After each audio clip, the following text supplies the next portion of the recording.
gayane ora butuh apa-apa butuh sabar narima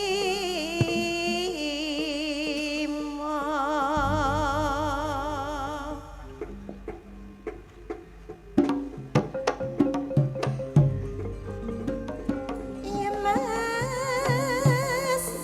kawit laki-laki mulan apor nama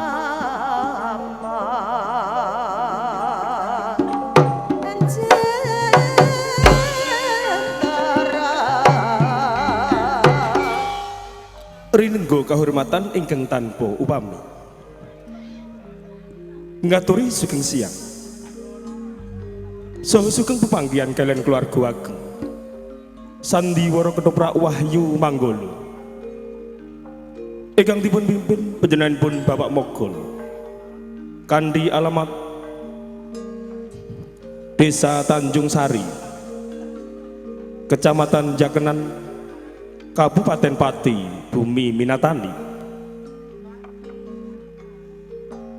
keparenga ing siang menika keluarga ageng sandiwara ketoprak wahyu manggolo badhe nedahaken salah satunggal cariyos pamundutan ingkang mawi era-eraan Kebo Marcuet Kembar utawi Lere Joko Umbaran dalang sarta pendapu katindakan Roko Mas Anom Suharyanto asisten sutradara katindakan Adimas Eko Pranoto pangeprak katindakan Bapak Suhardi sadereng pagelaran kita kawiwitan badhe kula aturaken para paraga ingkang maragani cariyos ing siang menika. Atekan sepisan wonten ing Kadipaten Granti. Hadipati Bandar Subali. Ing siang menika kaparagani Raka Mas Judek Prakoso. Patih Bandar Pati. Kaparagani Adimas Eko Pranoto ewon dene prajurit ingkang dipun titahken seniman bagus Wahyu Manggolo kelir salajengipun wonten ing kraton Mojopahit Prabu Bromartunjung kaparagani Raka Mas Anom Suharyanto Patih Maudoro kaparagani Raka Mas Agus Plompok Temenggeng Haryo Jecetan kaparagani Adimas Abi Rojali ewon dene prajurit katindakan seniman bagus Wahyu Manggolo kelir salajengipun wonten ing Desa Gambir Seketi Ki Ajar Pamengger kaparagani Bapak Begek Ariwarsito Mercuati kaparagani Mbak Ayu Sri Poncowati Joko Mercu utawi Kebo Marcuet ing siang menika kaparagani Adimas Abdul Sutopo Wiro kaparagani Adimas Kundi Asmoro Brojo kaparagani Adimas Arifin Siregar ewon dene Sumarni kaparagani Nimas Tata Wulandari Jinggawati kaparagane Nimas Menik Widyawati Joko Umbaran kaparagane Adimas Beguk Wilyanto Joko Pujan kaparagane Adimas Bagong Sutresno Dayun Bapak Tulkiyem kaparagane Roko Mas Bagus Suyanto Pondini Kebu Marcuet Palsu kaparagane Roko Mas Andi Prasetyo Nilamati saya menika kaparagane Nimas Diah Maharani Ewondene Nilam Sari kaparagane Nimas Uut Sutriana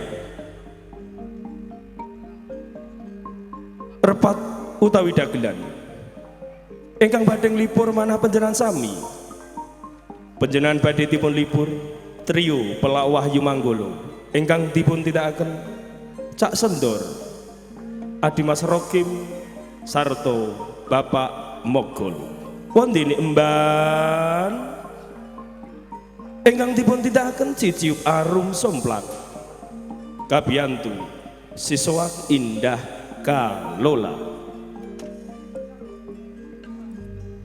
megah mekaten para kadang pamirsa sutresna budaya para paraga ingkang maragani cariyos ing siang menika kita sagotrah saking keluarga ageng paguyuban Ketoprak Wahyu Manggolo namung ngaturaken sugeng lenggah sugeng amirsani ngantos titi paripurnanipun pagelaran wusana sugeng amirsani nuwun nuwun nuwun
ngrasuaken dawuh nggih.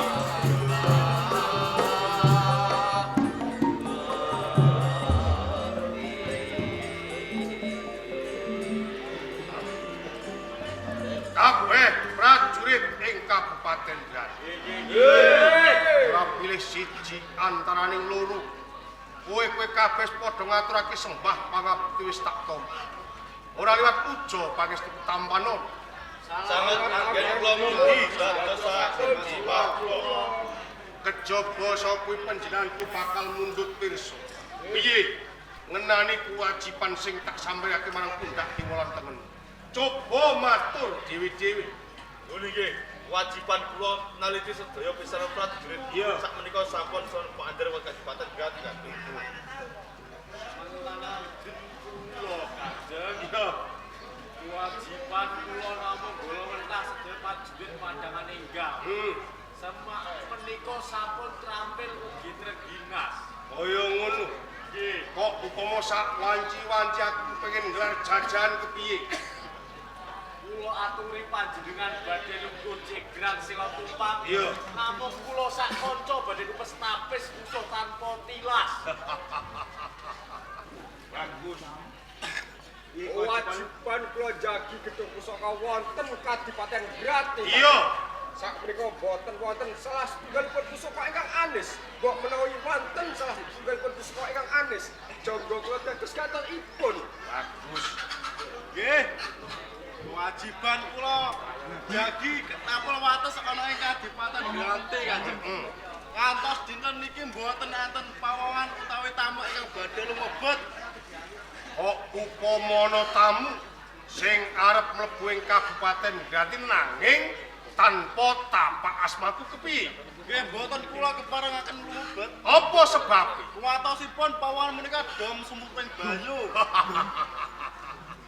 Bagus nunggu sing kepenak. Nggih. Ipli Nggih, kewajiban kula ngrumati turangga. ngono ya. Jaya Pada. Wajibanmu piye? Pati. Pati Bandar Pati. Dawuh. Lho iki piye karepe Jaya Pada kuwi? baleni, Lho tak ganggu kok malah pawangsulane malah kaya ngono iki piye? Nyepele karo aku ngono. Boten ateges menika nyepele dhateng Lah panjenengan. terus Ngantos panjenengan dangu Jawa Bodong kewajibanmu piye? Atuh. Sadhereng matur kula ngaturaken sembah mugi konjuk. Leripun kados mekaten. tak tok iki sembah bekti mugi konjuk. Ah. Kuwate. Menika ora boten saged wicantenan ateges BS. Ilate gepok. Leres. Bisu. Lho prajurit kaya ngono kok topo ya prajurit. Ampun kuatos. Ngantos kula kepranan kalian Jawa Bodong menika Iya. tandangipun ngedap-ngedapi sambi prajurit-prajurit ingkang gegladen. Iya, Kula adu prajurit pitu. Tandangipun kados dene banteng ketaton. Isih iso menang. Langsung kantuk kamenangan menika ngedap-ngedapi sanget. Iya. Jeneng prajurit iki sing dibutuhake ora omonge nanging nalika Tandang gawene. ana ing ranang ngono. Lho nggih. Lungguh sing kepenak ya. Bali marang Lho, jeneng nggih. sira. Nggih. Pati Bandar Pat. Sakwise satata lungguh panjenenganku bakal mundhut pirsa. Piye? Ngenani mubah musi ing swasana katentremanan uriping para kawula. Menawi Kanjeng Hadipati Bandar Subali miterang pres katentreman. Wedal menika saged mastani ayem sarta tentrem. Tentremipun Granti mahanani uripipun para kawula. Sinaosa mapan wonten ing Parden. Mandhap wonten ing Karang Pradesan. Iya. Lan lumebet wonten ing Kitha Raja Grati. Setunggal kewala kawula panjenengan boten wonten ingkang nandhang keserakat. Mubra-mubru linabur madu bebasan uripipun Kanjeng. Rumangsa bombong cumeplong sakjroning ati. Lho nggih. Sakwise panjenenganku midhangetake apa sing dadi palaturane. Nanging ya Ti, mesti wae sakjroning atimu tuwa tandha pitakon apa to sebabe. Nganti aku ngrangsekake piswaran agung ing Kadipaten Grati. Leres. Tuhunipun tuh pitakon sak lebete manah Iya. kula wondene Kanjeng Hadipati paring dawuh dhateng kula supados ngempalaken Nayaka Praja wonten ing Kadipaten Granti. Marak seba wonten ing pendhapi aku. menawi miturut petang kula dereng titi wancinipun. Iya. Menawi dinten menika dinten pisawanan. Ewan dene Kanjeng Hadipati ngasekaken menapa darunanipun. Ya, apa to sebabe nganti aku ngrangsekake pisuwanan ing Kabupaten Gresik. Pancen ana wigat sing kudu tak rembug marang jeneng sira. Sarene panjenengan sampun dipun adhem sedaya kawula lan Nayaka Praja. Iya. Mugi Kanjeng Hadipati enggal-enggal bareng sabtu. Dumateng kula lan parenganipun kawula panjenengan ingkang nembe kemawon wonten pendhapian. Sak tenane wis ana 7 dina sing kepungkur. Atiku tansah bingung kaya dene wong linglung. Prasasat aku ora bisa mikirake marang uriping para kawula. Jalaran pancen ana perkara kang tansah binubul sakjroning atiku. Nganti dina iki durung bisa ndak udari. Mugi Kanjeng Hadipati enggal-enggal paring sabtu sinten ngertos mangkenipun kula menawi ngertos menapa ingkang panjenengan kersakaken kula saged bebantu ngudari ribet ingkang medal menika dereng saged dipun udari sakjroning manah panjenengan. Sakkenane teh perkara kang tansah binubul sakjroning ati iki ana sambungane bab perkara sedane wong tuaku ya Sudarma Kanjeng Adipati Haryo Subandar kula semua. Mergo ujare mbok bakul sinambung wara kaya ana sing kandha lamun to sedane wong tuaku karana lara. Uga ana sing kandha lamun to sedane wong tuaku iki dikrenah dening pawongan. Mula kantiku ya teh rening jeneng sira iki pinangka patih nalika Rama Adipati Haryo Subandar jumeneng Adipati Kabupaten Gresik mesti jeneng sira ngerti lembaran sejarah sing wis kawur mula kanthi kuwi cek men gamblangan cetha glemo Kakang Patih Bandar Pati iki mbuka lembaran sejarah bab sedane wong tua. Menawi Kanjeng Hadipati pikantuk pawartos Sudarma panjenengan Kanjeng Hadipati Haryo Subandar menika pejah karana gerah menika lepat Luput leres Jurisi jalaran Sudarma panjenengan pejah menika wonten ingkang renah ana sing ren kapara tiang-tiang Mojopahit. Liripun kados mekaten. lire kepiye Udakara selangkung taun ingkang kapungkur. Mojopahit tuwuh dahulu awit saking patrape Lembu Culung. iya Hadipati saking Kadipaten Tunggarana.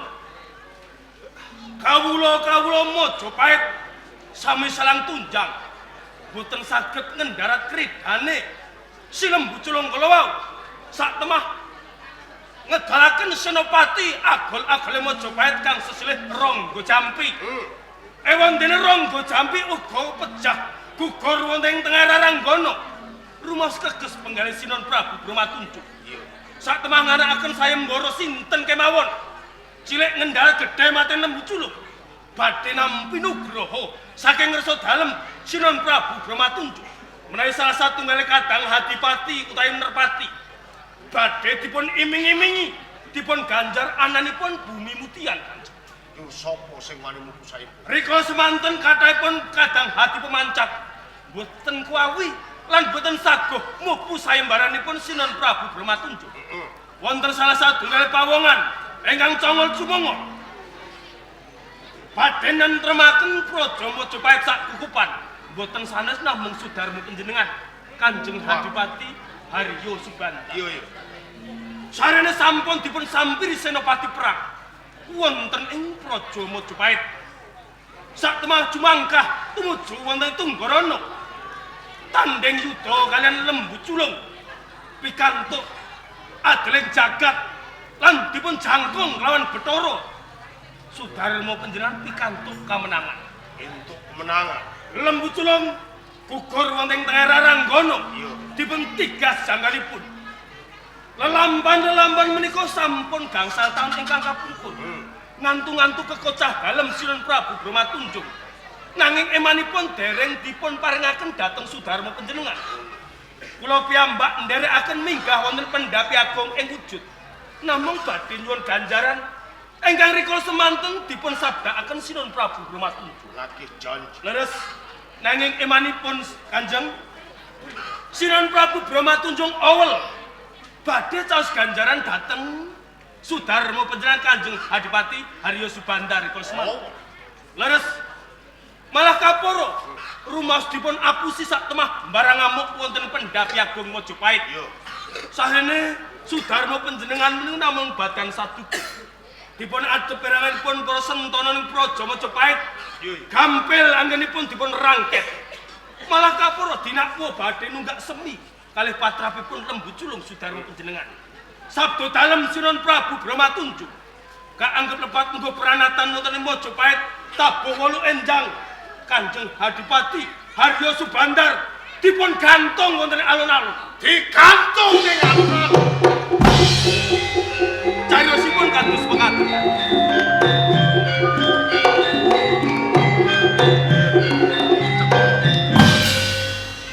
Sinuhun Prabu Brahmatunjung nggone ngangkat Apinangka Adipati ing Kabupaten Grantuk. Iki ora lain batine kabeh kuwi pamrih keng supaya aku ora ucik-ucik bab perkara sedane wong tua. Leres mila saiki menika ginanipun menapa panjenengan mukti wibawa wonten ing Kadipaten Granti. Lamun to panjenengan ancek-ancek wangken Sudarmo panjenengan ingkang dipun kakahi tiang-tiang Mojopahit. Kula kanthi kuwi teh rumangsa pinjep sajroning atiku sakwise ngerti lamun to wong tua penah karo Mojopahit.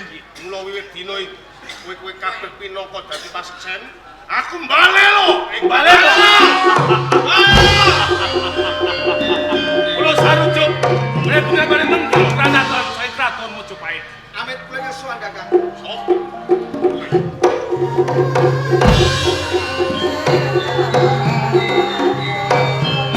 Yayi Haryo Jecetar. Kakang Bandar Subali. Sakuse satata lungguhipun Kakang bakal nyungsung pawan. Rakya padha basuki. Pikantuk berkah saha pangestu panjenengan sowan kula boten wonten alaan setunggal punapa. Iya. Namung salam taklim kula katur Kakang. Wis tak tampa tiba sepadha. Haryo Jecetar.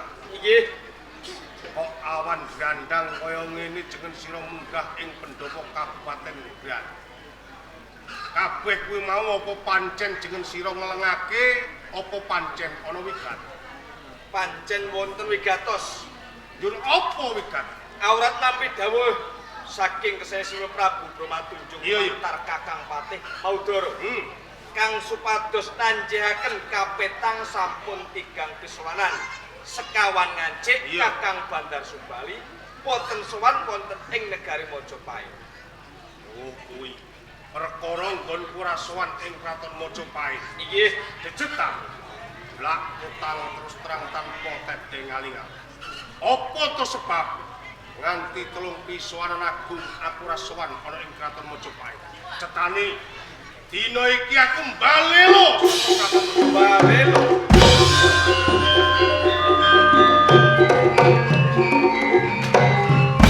Lajeng kanthi dasar lan pawaden menapa, Kakang? Dasare mergo aku ora nrimo aku. Lah perkara sedane wong tuaku ngrikala semono gantung ing alun-alun kuwi dasar. Kakang Bandar Subali. Piye? Wiwit Jama Jujana Makuno bilih wonten Hadipati Mancat badhe mengkang pranatan wonten ing negari Mojopahit. Tundhone kados pundi? Tupes tapes ingkang tanpa tilas. Iya. Monggo panjenengan nyinaoni bab sejarah ingkang sampun kawuri. Ampun ngantos perkawis menika kalajengaken tundang turutan ing mangkinipun. Mbok inggih kersane ampun dipun lajengaken monggo sami-sami kula kanthi wonten ing negari Mojopahit unjuk atur menapa to mula bukane. Haryo Jecetar. Inggih, Ndak ibaratake aku iki wong nyabrang kali wis teko tengah. Bali klebus mbacut uga klebus mula kanthi kuwi. Bab perkara iki bakal tak bacotake. Nggonku bali lo ing Kraton menawi Mojopahit. cita pengen bacot tartamtu klebus ing mangkene bukan. Ngono. Ngoceh kaya betet sewu Mas. Bandar Pati wiwitan bakal dadi rujukan wilayah kucining. Cetok lamun to sedilek meneh dumadi perang Mojopahit lan Kabupaten Gran. Kula kanthi kuwi ngirita prajurit sing jaduk-jaduk balekke Haryo Jecetar. Pangestunipun prajurit ayo berlaku. Berlaku.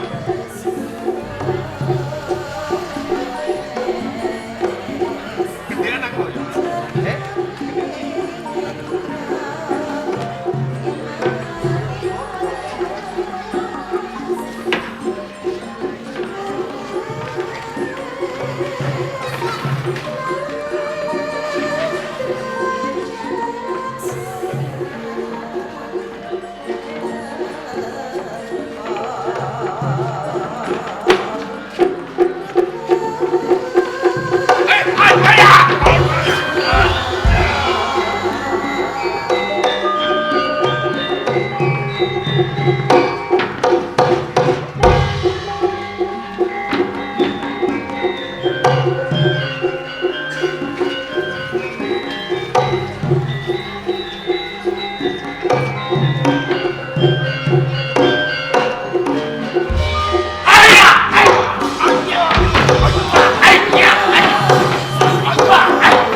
Pasuryan.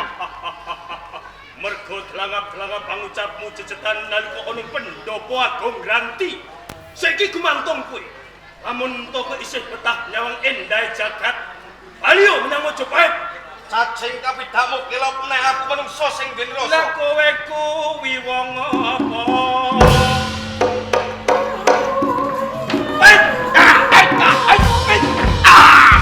Kendal bondo mani.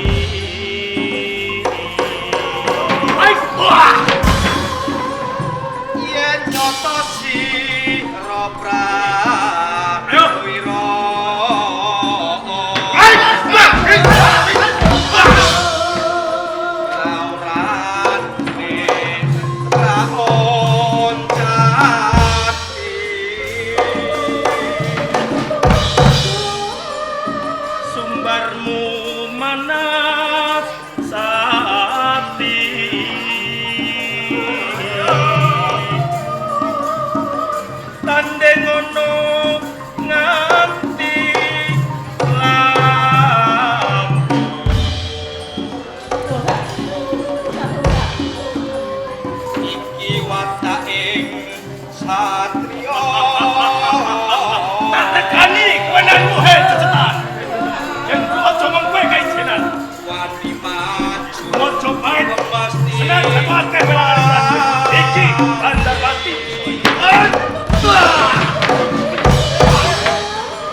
Ayo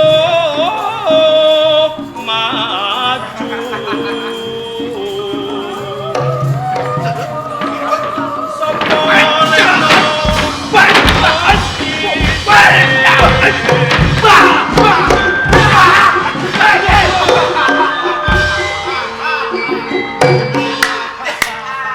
Ya kaya ngene iki sing tak karepi. Lamun to aku durung tumandang gawe nanging tandangmu pindane kaya dene manuk serikatan nyamber malang. Nanging prajurit gerati kabeh.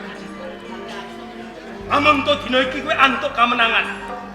Aja duweni rasa jumawa, aja duweni rasa bombong jroning atimu. Mergo eling Majapahit kae negara sing gedhe. Senopati pengpengan bebasan ora bisa diitung welangane driji.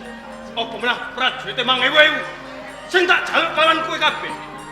Aja nganti kendhat ing kaprayitnan. Ruangmu kabeh Joko Perpit ana tepes iring Kabupaten Granti. Sapa wae sing lumebu dirangket aturke ning sana. Tindak iki.